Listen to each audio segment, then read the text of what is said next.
Good morning. Hi. క్రమశిక్షణ అంటే సక్సెస్లో ఇదొక మరొక మెట్టు. క్రమం తప్పకుండా శిక్షణ తీసుకోవడం క్రమశిక్షణ అంటారు. క్రమంగా అంటే వరుసగా క్రమంగా శిక్షణ తీసుకున్నట్టయితే మనము ఏ విషయంలో విజయం సాధించాలని మన గోల్ పెట్టుకున్నామో ఆ గోల్ను మనము సక్సెస్గా సాధించగలుగుతాము. క్రమశిక్షణ లేకుండా జీవితంలో ఉన్నత శిఖరాలను ఎక్కడం అనేది కుదరదు.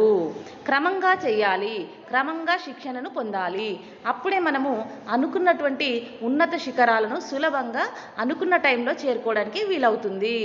ఈ క్రమశిక్షణలో మనకన్నా ముందున్నటువంటి వ్యక్తుల ద్వారా, వాళ్ళ అనుభవాల ద్వారా, మంచి పుస్తకాల ద్వారా, వీడియోస్ ద్వారా, న్యూ టెక్నాలజీ ద్వారా మనము అనేక రకాలుగా విషయ జ్ఞానాన్ని పొంది మనము రెగ్యులర్గా శిక్షణ పొందినట్టయితే ఏ విషయంలోనైనా మనము విజయాన్ని సాధించడం సులభమవుతుంది.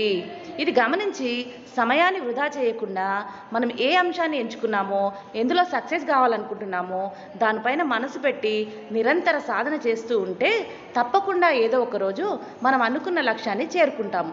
ఆ చేరుకునే వరకు పట్టుదలతో, సహనంతో, ఓర్పుతో మనము పోరాటం చేయవలసి ఉంటుంది. ఈ పోరాటంలో మనకి చాలా ఓర్పు, సహనం అనేది అవసరము.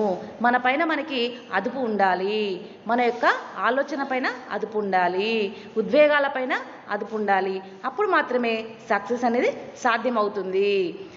సక్సెస్లో ముఖ్యమైన అంశం ఇది గుర్తుపెట్టుకోండి. ఓకేనా? Thank you.